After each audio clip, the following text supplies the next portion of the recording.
Hello everyone. So my name is Jasmine Rivera, as they said on the introduction. And by the way, thank you for that introduction. So I am a fourth year BSIT student, which hopefully will graduate this year. Yeah, kind of. So let me introduce to you to my project, which is named LISQ. And yes, this term is derived from the word light. I mean the it is an acronym from Light System Sequencer or LISQ.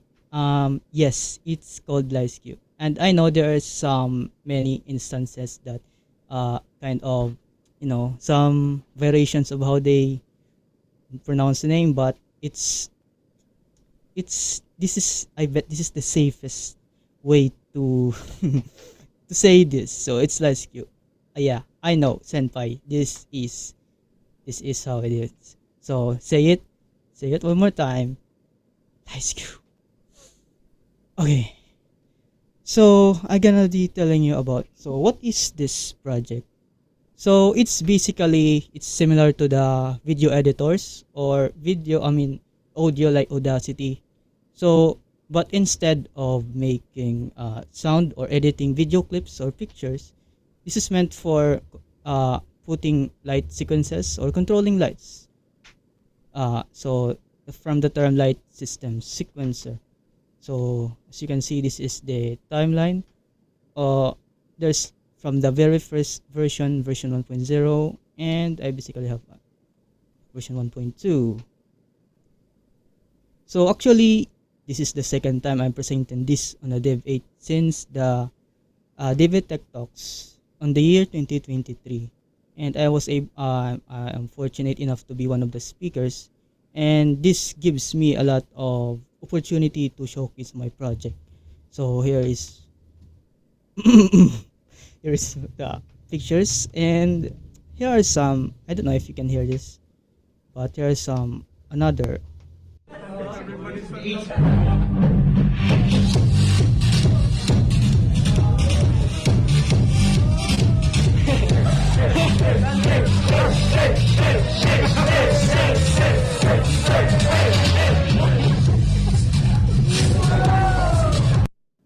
Yeah, enough of that. So I guess so. So let's now go to why did I started this project to begin with. So one of the reasons is I started this project. It is to escape the web dev, which was the thing that I started with during my junior days of being an aspiring coder. Talking about going out of comfort zone seems like talking about it, I could just start simple projects like sensing room temperatures with embedded systems and put them on a dashboard or some sort of some sort of it, and call it a day. Well, being me, I journeyed into the Wild West and take the path not taken by most. So because sometimes we as a programmers tend to make things more complicated than it needs to. And this is the case. But it was fun. I think.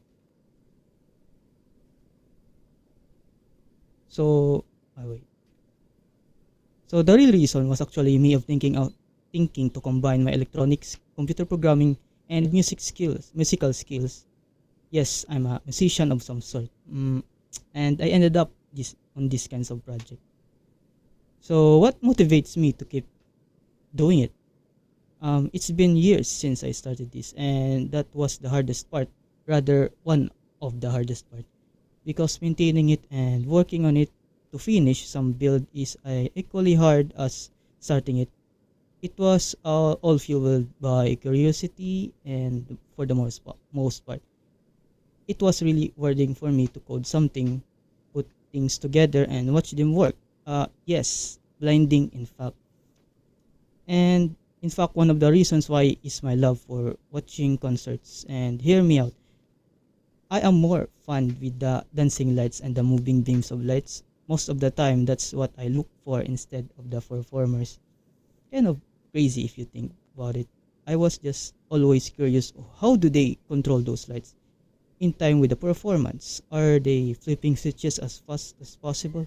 Or something I tell myself. And that puts me into the rabbit hole of the thing called light programming, which is the thing that light technicians do. Yes, it's a job. This kinds of job is not really talked about because it is on the backstage. The technical side of things is not shown. It's the boring stuff, but it makes a stage full of life. With that said, maybe it's time to give the lime to the ones who makes these kinds of things, the limelight. I thought, well, that's enough. So let's get started to get a bit more technical as we don't have much time either. So a brief talk on the changes since version 1.0. So since the first presentation uh, during the Dev 8 Tech Talk 2023, from the simple interface and not a lot, with only one plugin made available, somehow I was able to present it to the audience, and now to the present, there are a lot of things that I've added. So the features, one of the two highlight features I would like to talk about is the DMX fixtures integration. So the very first implementation I made was only revolving around embedded systems such as Arduinos, ESPs, etc. It was fun doing so, but I figured that it would be too limiting. To only focus on one platform is missing a lot of innovation. So why not build for something that is already out, readily available?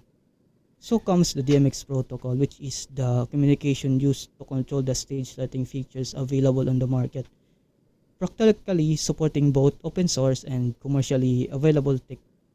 It's a big win to do, in fact. And it's the same thing that similar projects do, but we can do better for being one of the free alternatives. To make it happen, I basically made a translator device, which is I have here, that can be that can map the light commands into the DMX controls, and it is easy and cheap to make, costing about less than $5 or so, or depending on the types of materials and some soldering skills and a lot of optimism that it would work. This is my attempt to make this more accessible to the non-tech inclined persons that want to use such software. It's all I can do being a non-profit source solution. After weeks of trial and error, I can finally make those move as much as we like. And the next and the last of these two is the Wi-Fi transmission. You see, this project started using a lot of wires. Why?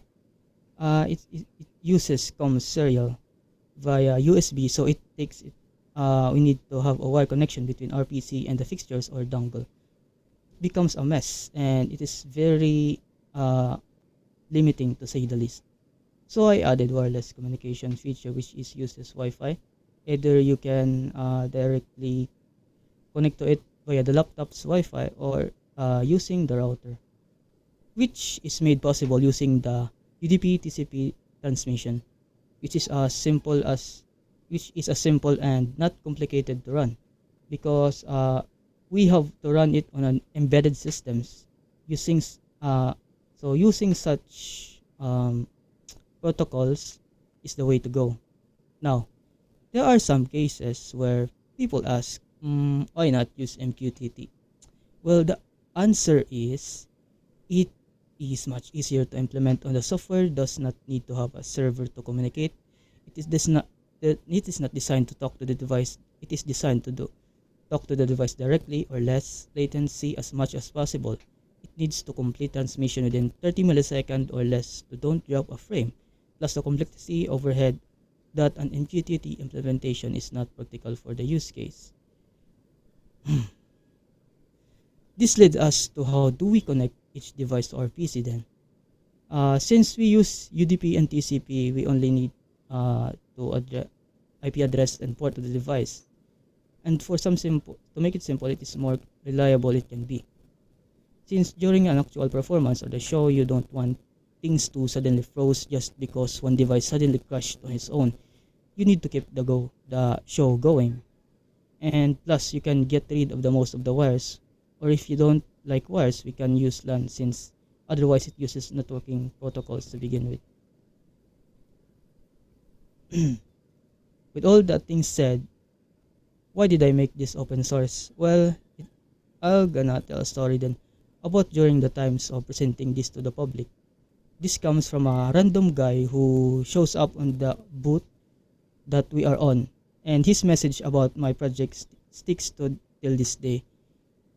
He said that by making this project open source, it is a message to everyone that if I can do it, it is also a message to them that they can do this too.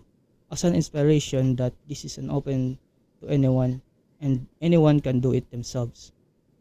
There is no reason to make this not an open source, and it is easier to build a community around it if it is not a walled garden. And mind you, the guy that I talk about have somewhat same project before. The only the only thing is it is limited with the resources, so he stopped doing it. And if the guy happens to be attending in this meeting, and if you happen to be listening now, I would like you to contact me because we have a lot to talk. Okay, so I think I have 8 minutes left. So now it all boils down to the target user of the system.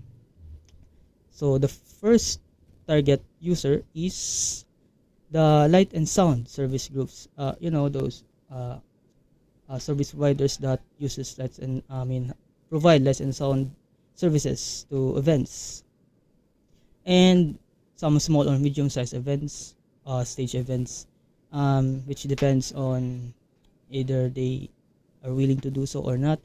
And the lastly is the hobbyist. Yes, like every one of us here that like to tinker things. This is one of the things that you can try to work on. And most of the time, especially on low-cost light and sound services, are stuck with the use of a very simple control system that is very limiting features to work with. So I would like to reach out to them to try this solution. It is free for the most part. As still, the very common reason why they don't use enterprise solution is the lack of funds to pay every month. So this is a message to them. And I thank Dev8 for this opportunity once again to reach out the community I am looking for. So let's end this with the fun facts. Yes. So one of the fun facts is it supports as late as Windows 7 still, which means this since it's Windows 7, so it can run on low end devices. So and the next is the project is written mainly in vanilla JS. Wow. Yes, it's written in JS. So, and the last fun fact is that native Linux port are now available. You heard it right. Runs native on Linux as well. So, I think I still have 6 minutes. So, wait, that's not yet. Since I have a 6 minutes, let me show you the actual thing. So actually, right now I am presenting in Linux. Yes. So, actually, I can run it right now. So let me open that.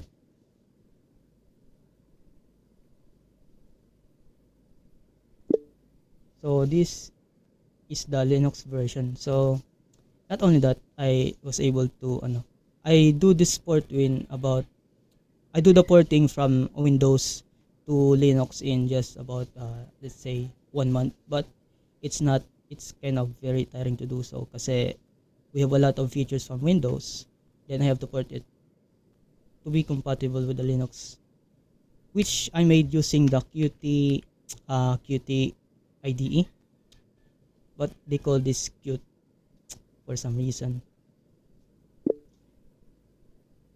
And here's the project. Now I'm not going to open it because there are some files that are not supposed to be public yet. So here it goes. So